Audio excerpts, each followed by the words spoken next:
Welcome to the Friday Spiritual Checkup for June the 5th. We've been looking at sort of my top 10 books that have influenced me and shaped my spiritual journey over the years. And I realized that if I actually count up all the books I've done, I think I've passed 10. So we're going to call this the top 13 books that have influenced my spiritual journey.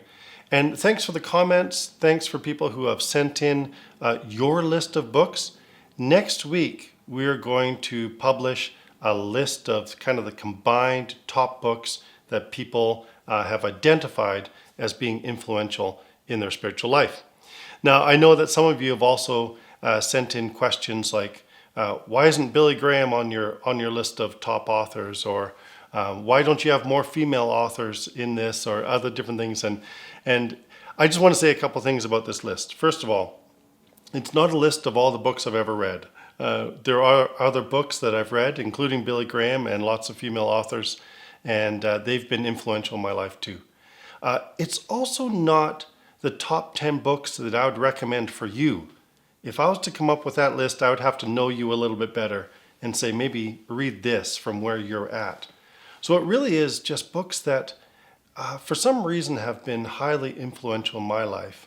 And books that I've kind of kept around and gone back to over and over again. And more than the books, it's actually the authors. And so these authors have been kind of spiritual mentors to me in many ways as I've refreshed myself with some of their thinking. So I'm going to end with two very unique authors, and I'll tell you maybe the common bond between them at the end of this YouTube video. Who should I start with? Let me start with this man, Henri Nouwen. Henri Nouwen is an author that's fairly well known, I think, now within evangelical circles. That wasn't always the case. I know that for me, growing up, Catholic authors were kind of on the banned book list. We didn't read those Catholic authors because we were good Protestants, good evangelicals. My background, coming from a Scottish background, my mom and dad, when they got married, there was trouble because my mom was Catholic, my dad was Protestant, and that was absolutely not allowed. And I remember even going to Bible college, and we studied the Catholic Church under the list of cults. And so anything from the Catholic Church was on the banned book list. That's really unfortunate because there are so many authors within the Catholic Church that we can benefit from, and Henri Nouwen is one of them. So I'm very grateful for my time at Regent when I was introduced to the writings of Henri Nouwen, and it's been very influential in my life. Henri Nouwen was a Dutch Catholic priest. He was an intellectual, taught at Yale, taught at Harvard, taught at many different theological schools. He passed away in 1996, so many people even today would have known him personally. But the interesting thing in Henri Nouwen's life is a major transition that took place when he was invited by Jean Vanier, Canadian, son of Governor General Georges Vanier. Jean Vanier invited Henri Nouwen to come to a place, an organization called L'Arche. And L'Arche is an organization that deals with adults that have intellectual disabilities, and they do that in community, and they form a very interesting and life-giving relationship in community with these people. And we have L'Arche here in Calgary, and there's a L'Arche in Ontario, and Henri Nouwen was invited to join that community. And he had a profound impact on the community, but was also profoundly impacted by it. And so a lot of his writing comes out of that understanding of humility and learning from people in that community. And so we see that in a number of his different works. Henri Nouwen struggled all his life with depression, even clinical depression, and we find that coming through in his writing as well.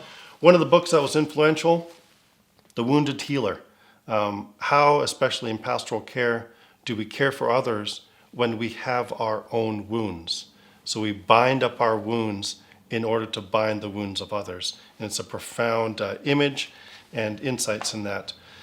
Creative Ministry has been such a profound book for me in my pastoral journey. And even just some of the titles of the chapters I find fascinating. Beyond the transference of knowledge, which is teaching, beyond the skillful response, which is pastoral care, so creative ministry. Reaching Out is another profound book, and this is one that I would recommend to you if you're wondering about the movements of the spiritual life. He identifies 3 key movements of the spiritual life, and the first one has always been fascinating to me. The first movement is from loneliness to solitude, he suggests. Often I think we go from wanting to move from loneliness to move into community. But he suggests first we have to move from loneliness to solitude. What does it mean to be alone with God? And that comes out of his struggle with depression, but it's also a profound movement. And so that is a book I would recommend. But I think the book that has influenced me the most from Henri Nouwen has been probably one of the shortest. And that's called In the Name of Jesus. And it's reflections on Christian leadership. And it comes out of his learning within the L'Arche community. And what he does is he takes the temptations of Jesus and he breaks them down in such a way that we learn what it means to be a servant leader from the way Jesus responded to those temptations. The first temptation of Jesus was turn some stones into bread, Satan said. And Henri Nouwen says that's the temptation to be relevant. That's always the temptation for the pastor. Be relevant. Do something that we feel is important. Do something that the world feels is important. And Henri Nouwen suggests that the response is to move from relevance to prayer in our leadership.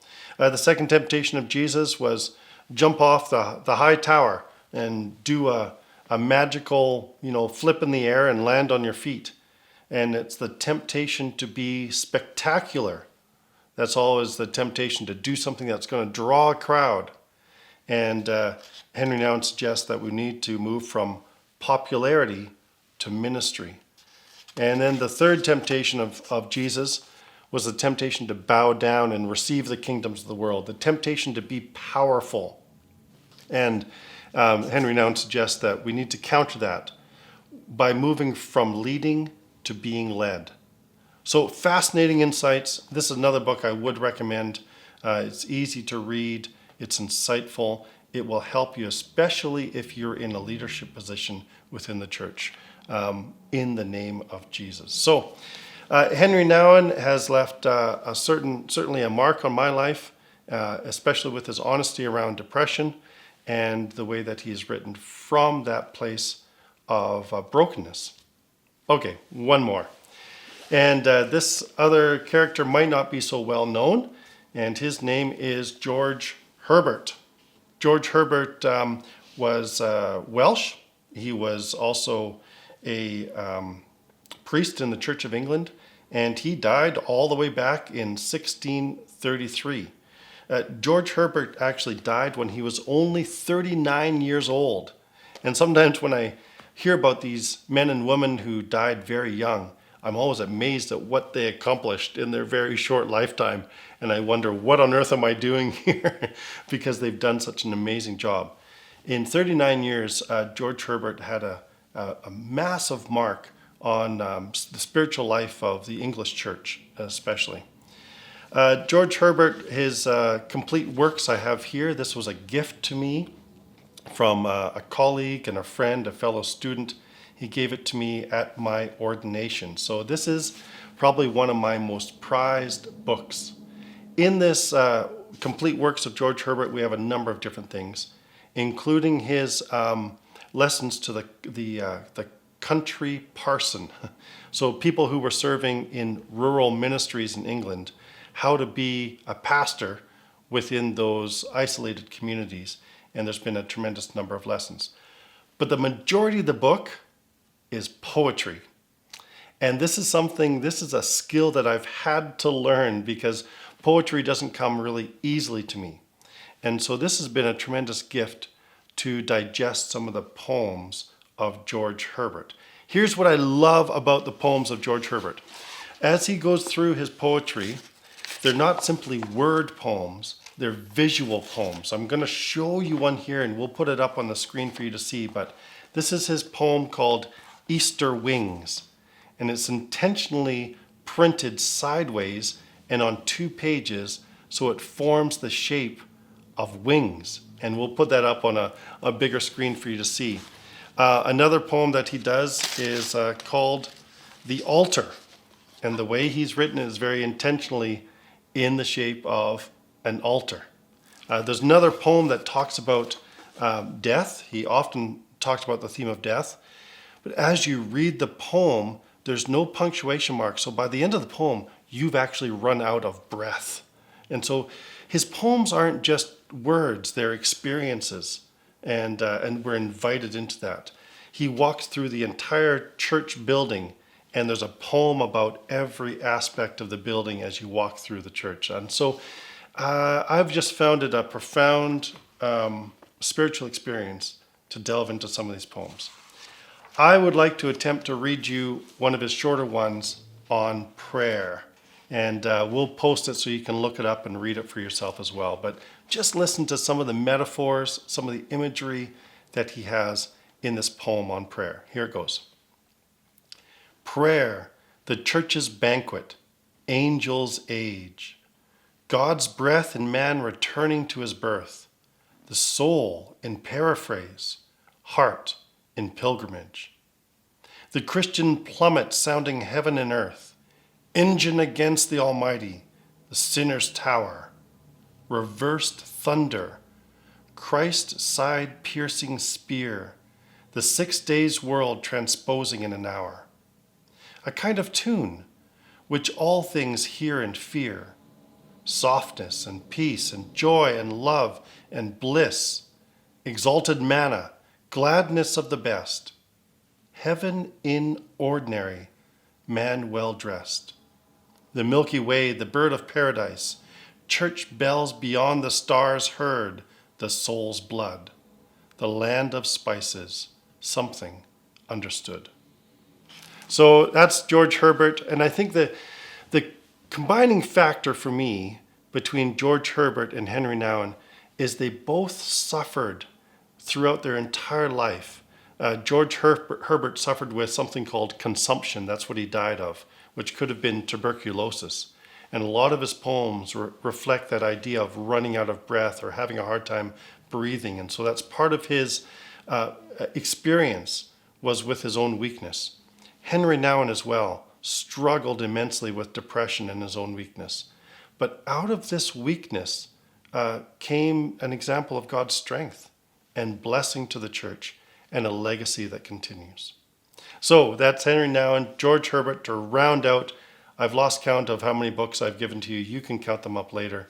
Of course, I haven't had time to mention Viktor Frankl and Man's Search for Meaning, or Paul Tillich and The Courage to Be, or Abraham Joshua Heschel and The Sabbath, or Eliade and The Sacred and the Profane.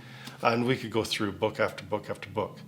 So you've got 1 week left to send me your list of some of the top books who have influenced you and authors, and then we'll combine that and publish it next week.